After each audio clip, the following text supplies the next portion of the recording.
Hola, es un gusto el poder compartir la palabra del Señor. Mi nombre es José Antonio Aguirre. El día de hoy vamos a estar escudriñando la palabra del Señor. Te invito a que oremos. Dios, te rogamos, Padre, que en este tiempo, Señor, tu Espíritu Santo nos enseñe, que a través de él, Padre, descubramos el propósito de tu palabra para nuestra vida. Por lo cual también te pedimos, Padre, que prepares nuestro corazón para que sea receptivo a lo que tú nos quieres enseñar. Te doy gracias en el nombre precioso de Cristo Jesús. El título de este mensaje es No hay nada como ella, y el tema que estaremos desarrollando es la grandeza de la palabra de Dios. La base bíblica que tomaremos está en la segunda carta a Timoteo, capítulo 3, versículo 16 y 17. La palabra del Señor nos dice así: toda la Escritura es inspirada por Dios y útil para enseñar, para redarguir, para corregir, para instruir en justicia, a fin de que el hombre de Dios sea perfecto, enteramente preparado para toda buena obra.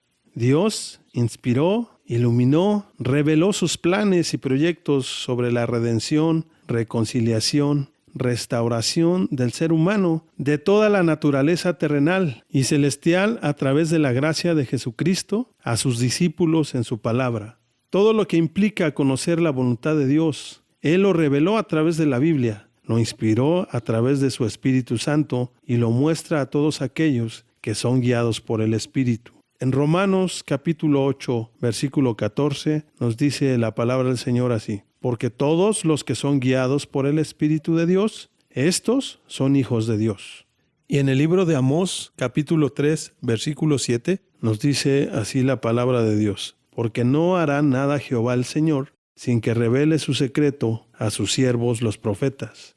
Dios es inmutable, todo lo que proviene de Él es inmutable, inconmovible, eterno, justo y santo, porque todo procede de Él. Dios nunca causa conflictos, o problemas, o confusión. Eso procede del hombre separado de Dios. Ningún hombre en condición de pecado cuenta con el recurso necesario para interpretar la Biblia correctamente. Estar frente a Dios exige santidad. En el libro de Éxodo, capítulo 3, versículo 4 al 6, nos dice el Señor: viendo Jehová que él iba a ver, lo llamó Dios de en medio de la zarza, y dijo: Moisés, Moisés. Y él respondió: heme aquí. Y dijo: no te acerques, quita tu calzado de tus pies, porque el lugar en que tú estás, tierra santa es. Y dijo: yo soy el Dios de tu padre, Dios de Abraham, Dios de Isaac y Dios de Jacob. Entonces Moisés cubrió su rostro porque tuvo miedo de mirar a Dios. Cualquier persona con conocimientos básicos puede leer la Biblia, pero no cualquier persona, aún con conocimientos y títulos universitarios, la interpreta correctamente. La Biblia se interpreta a sí misma y los hijos de Dios la entienden. En el Evangelio de Juan, capítulo 8, versículo 47, nos dice la Biblia así: el que es de Dios, las palabras de Dios oye. Por esto no las oís vosotros, porque no sois de Dios. Punto número 1. Es a través del Espíritu Santo que Dios nos revela su palabra. Cristo Jesús nos dio una promesa antes de ir a la diestra del Padre. Él nos dijo que nos enviaría un consolador, un ayudador, un intercesor, el cual convencería al mundo de pecado, de justicia y de juicio. Es a través de la obra del Espíritu Santo que podemos desarrollar una relación íntima con Dios. Por eso es que en Romanos capítulo 8, versículo 26 y 27, nos dice la palabra de Dios así: y de igual manera, el Espíritu nos ayuda en nuestra debilidad. Pues ¿qué hemos de pedir como conviene? No lo sabemos, pero el Espíritu mismo intercede por nosotros con gemidos indecibles. Mas el que escudriña los corazones sabe cuál es la intención del Espíritu, porque conforme a la voluntad de Dios, intercede por los santos. Las palabras que Dios declara a través de la Biblia despierta la conciencia de quienes la leen y motiva su voluntad para que obedezcan sus mandamientos y transformen su identidad y su condición de vida. En Hebreos capítulo 4, versículo 12 y 13, nos dice el Señor así: porque la palabra de Dios es viva y eficaz, y más cortante que toda espada de dos filos, y penetra hasta partir el alma y el espíritu, las coyunturas y los tuétanos, y discierne los pensamientos y las intenciones del corazón. Y no hay cosa creada que no sea manifiesta en su presencia. Antes bien, todas las cosas están desnudas y abiertas a los ojos de aquel a quien tenemos que dar cuenta.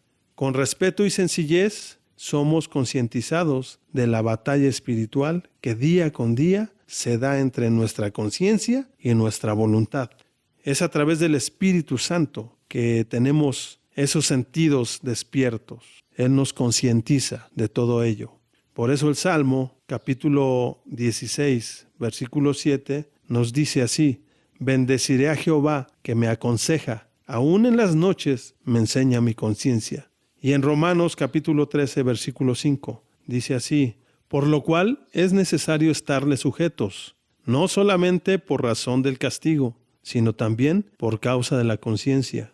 La conciencia nos guía a la reflexión, a la consideración, al cálculo, a la valoración, a la ponderación de nuestras decisiones y acciones. Y la voluntad personal nos guía al impulso, al deseo, al placer, al disfrute, a toda acción egoísta, a la obsesión. Por esa razón, la palabra de Dios nos exhorta a que vivamos por el Espíritu de Dios, que sujetemos nuestra voluntad y dependamos de Él. En Romanos capítulo 8, versículo del 5 al 6, nos dice la palabra de Dios de esta forma: porque los que son de la carne piensan en las cosas de la carne, pero los que son del Espíritu en las cosas del Espíritu, porque el ocuparse de la carne es muerte, pero el ocuparse del Espíritu es vida y paz. Tenemos un ejemplo muy claro con Cristo Jesús. Él sometió su voluntad y su conciencia a la voluntad de su Padre en la toma de decisiones difíciles durante su estancia en la tierra. En Mateo capítulo 26, versículo 39 y 42, nos dice: yendo un poco adelante, se postró sobre su rostro, orando y diciendo: Padre mío, si es posible, pase de mí esta copa, pero no sea como yo quiero, sino como tú. Vino luego a sus discípulos y los halló durmiendo, y dijo a Pedro: ¿así que no habéis podido velar conmigo una hora? Velad y orad, para que no entréis en tentación. El espíritu a la verdad está dispuesto, pero la carne es débil. Otra vez fue y oró por segunda vez, diciendo: Padre mío, si no puede pasar de mí esta copa sin que yo la beba, hágase tu voluntad. Así glorificó Cristo al Padre, fundamentando sus decisiones en las Escrituras. Tú y yo ya somos hijos de Dios. Tenemos que apegarnos a las Escrituras para poder glorificarlo y ser respaldados por nuestro Dios. Punto número 2. Que no nos gobiernen ideologías alejadas del pensamiento de Dios.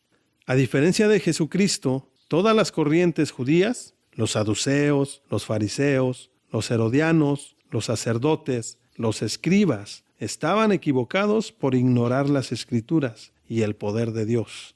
En Mateo capítulo 23, versículo 29, nos dice así la palabra de Dios: ¡ay de vosotros, escribas y fariseos, hipócritas, porque edificáis los sepulcros de los profetas y adornáis los monumentos de los justos! Si la Biblia es inspirada por Dios, entonces es infalible, inmutable. Los escritores del Nuevo Testamento fueron discípulos de Jesús y alumnos de los discípulos de Cristo. Ellos no se equivocaron en lo que escribieron acerca de los tiempos del fin, pero hay quienes lo leen como el fin de los tiempos, cuando el texto dice el tiempo del fin. ¿El fin de qué? El fin del sistema fallido que dependía de la estricta obediencia a la ley, al sacerdocio, a los sacrificios de animales sin defecto. En 2 de Timoteo capítulo 3, versículos 16 y 17, que dice la palabra de Dios: toda la Escritura es inspirada por Dios y útil para enseñar, para redarguir, para corregir, para instruir en justicia, a fin de que el hombre de Dios sea perfecto, enteramente preparado para toda buena obra. Sin duda alguna, a través de la palabra de Dios, nuestro Dios nos enseña. El Señor nos redarguye. El Señor corrige nuestros pensamientos y nuestros caminos y nos instruye. Él nos capacita a través de la palabra del Señor y nos muestra que ella siempre será útil para nuestra vida si la obedecemos y la ponemos en práctica. Y en Hebreos capítulo 10, versículo del 5 al 10, nos dice: por lo cual, entrando en el mundo, dice, sacrificio y ofrenda no quisiste, mas me preparaste cuerpo. Holocaustos y expiaciones por el pecado no te agradaron. Entonces dije, he aquí que vengo, oh Dios, para hacer tu voluntad, como en el rollo del libro está escrito de mí, diciendo primero, sacrificio y ofrenda, y holocaustos y expiaciones por el pecado no quisiste, ni te agradaron, las cuales cosas se ofrecen según la ley. Y diciendo luego, he aquí que vengo, oh Dios, para hacer tu voluntad. Quita lo primero para establecer esto último. En esa voluntad somos santificados mediante la ofrenda del cuerpo de Jesucristo, hecha una vez para siempre. Usemos nuestra conciencia y preguntémonos, ¿acaso Dios quita algo que ya aprobó ser inútil a sus propósitos y proyectos para volverlo a poner? ¿Qué elementos hacían funcional el sistema antiguo que falló por causa de la imperfección humana? La palabra de Dios nos enseña que el cristianismo es el sistema perfecto de Dios para cumplir sus propósitos al 100%, para traernos la salvación y la restauración de todas las cosas que en el mundo están. Tú y yo debemos ocuparnos de cumplir y vivir la palabra de nuestro Dios. Nuestra mente debe estar llena de las ideas y del sistema del reino de Dios. Por eso es que Dios nos dice que no solo seamos oidores de la palabra de Dios, sino hacedores de ella. Y en ello tendremos el cumplimiento de sus promesas para nuestra vida. En conclusión, primer punto, debemos tener nuestra convicción en que la palabra del Señor es fiel y verdadera. Punto número 2, solo a través del Espíritu Santo podemos tener revelación de las Escrituras. Punto número 3, que desechemos toda ideología que no exalte y reconozca la obra de nuestro Señor Jesucristo y el poder del Espíritu Santo. Por eso es que tenemos que considerar la Escritura, pero relacionarnos con Jesucristo, aceptarlo como nuestro Señor y Salvador y permitir que el trabajo, la obra del Espíritu Santo en nosotros se cumpla y Él nos revele la palabra del Señor. Que como lo dije, la palabra del Señor se interpreta a sí misma. Te damos gracias, Dios, porque en todo tiempo estás al pendiente de tus hijos. Y gracias porque tu palabra es eficaz en todo tiempo. Gracias porque estos mensajes son muy útiles a nuestra vida.